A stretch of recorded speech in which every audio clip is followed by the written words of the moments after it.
Assalamualaikum warahmatullahi wabarakatuh. Good morning, student. How are you today? Are you okay? Okay, student. Before we start our study, let's pray together. Pray, begin. Enough? Okay, thank you. Okay, student. Today we are going to learn about sedekah. Who is know about sedekah? Okay, before I explain about material sedekah, I will share the video about sedekah. Please watch the video. Apa itu sedekah? Sedekah atau sodakoh adalah memberikan suatu barang atau jasa kepada orang yang membutuhkan dengan mengharap pahala dari Allah.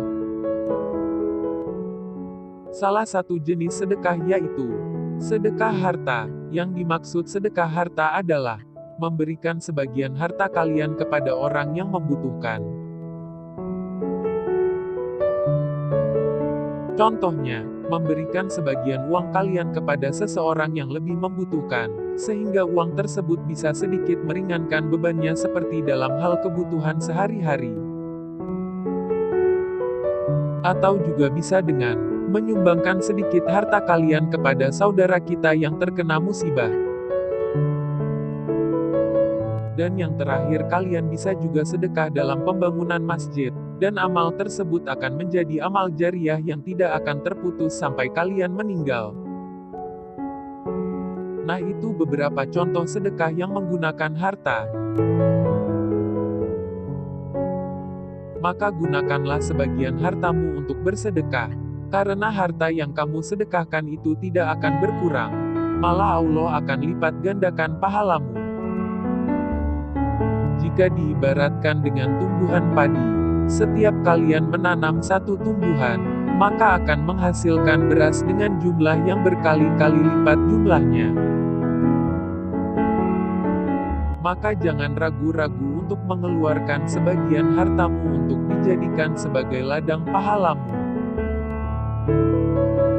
Dan ada juga sedekah dengan berzikir, karena terdapat hadis yang berisi dari Aisyah radhiyallahu anhu bahwasanya Rasulullah shallallahu alaihi wasallam berkata, bahwasanya diciptakan dari setiap anak cucu Adam 360 persendian.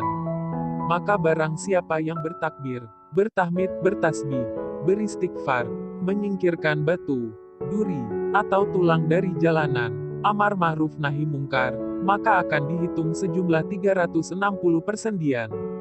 Dan ia sedang berjalan pada hari itu, sedangkan ia dibebaskan dirinya dari api neraka. Hadis riwayat Muslim. Dan sedekah paling ringan apabila dilakukan yaitu sedekah dengan senyum apabila bertemu dengan sahabat atau orang lain di jalan atau dimanapun. Nah, sekian dari penjelasan mengenai sedekah. Now I will explain about sedekah. What is sedekah? According to the term sedekah or surah culture of Allah Subhanahu wa Ta'ala, in other words, giving is a gift given by a Muslim to another person voluntarily without a specified amount. Jadi, menurut istilah, sedekah atau sodako adalah titipan Allah Subhanahu wa Ta'ala. Dengan kata lain, memberi adalah pemberian seorang Muslim kepada orang lain secara sukarela tanpa jumlah yang ditentukan. The next is hukum sedekah. Hukum sedekah in Islam is sunnah or better. So if it is done, it will be a blessing and useful. If life is also not a sin. However, sedekah can turn into obligatory if a Muslim has been able and sufficient to meet other people who are in need. Hukum sedekah dalam Islam adalah sunnah atau lebih baik. Jadi, jika dilakukan akan menjadi berkah dan bermanfaat. Kalau ditinggal, juga tidak dosa. Akan tetapi, sedekah bisa menjadi wajib jika seorang muslim telah mampu dan mencukupi untuk memenuhi kebutuhan orang lain yang membutuhkannya. This is a dalil of sedekah. Yamhadullahu riba wa yurbis sadaqat wallahu la yuhibbu kulla kafarin asim. Artinya, Allah memusnahkan riba dan menyuburkan sedekah, dan Allah tidak menyukai setiap orang yang tetap dalam kekafiran dan selalu berbuat dosa. Surah Al-Baqarah ayat 276. Syarat and rukun sedekah. Number one is the person who give the condition is that the person who own the object and has the right to maintain her roof or threshold. And number two is the person who is given the condition has the right to own it. Thus, it is not legal to give to a child who is still into warm or to give to the animal because both of them have no right to own anything. And the third is ijab and qabul. Ijab is a statement of giving from the person who give, while qabul is a statement of acceptance from the person who receives the gift. And the fourth is goods given. The terms are goods that can be sold. Oke, syarat dan rukun sedekah yang pertama itu ada orang yang memberi, syaratnya adalah orang yang memiliki benda itu dan berhak untuk mintasaruf atau mengedarkan. Dan yang kedua, orang yang diberi syarat berhak memilikinya. Dengan demikian, tidak halal memberi kepada anak yang masih dalam kandungan atau memberi kepada binatang, karena keduanya tidak berhak memiliki sesuatu. Dan yang ketiga, ijab dan qabul. Ijab adalah pernyataan pemberian dari orang yang memberi, sedangkan qabul ada pernyataan penerimaan dari orang yang menerima hadiah. Dan yang terakhir, barang yang diberikan. Syaratnya adalah barang yang tepat yang dapat dijual. And the next is macam-macam sedekah. Number one is sedekah wajib or sedekah in the form of zakat. And number two is sedekah sunnah, currently that we usually do.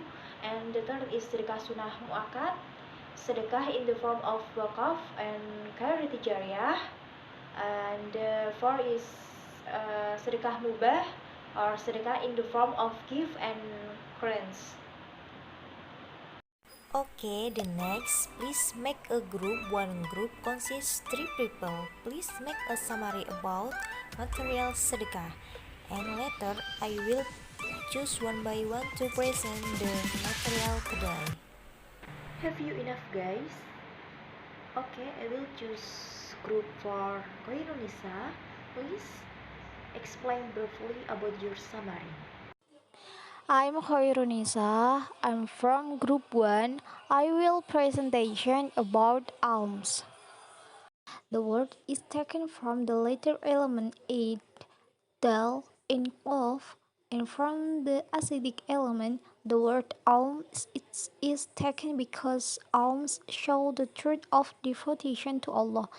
The term adaqah in our language is often referred to as alms.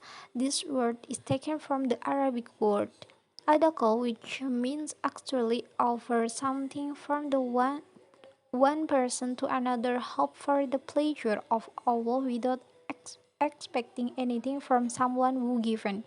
From this understanding, the essence of alms lies in offering, where these offerings are intended to seek the pleasure of Allah, not looking for anything else. Okay, thank you, Koirunisa.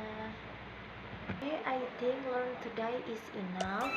Last I say, wassalamualaikum warahmatullahi wabarakatuh. Thank you.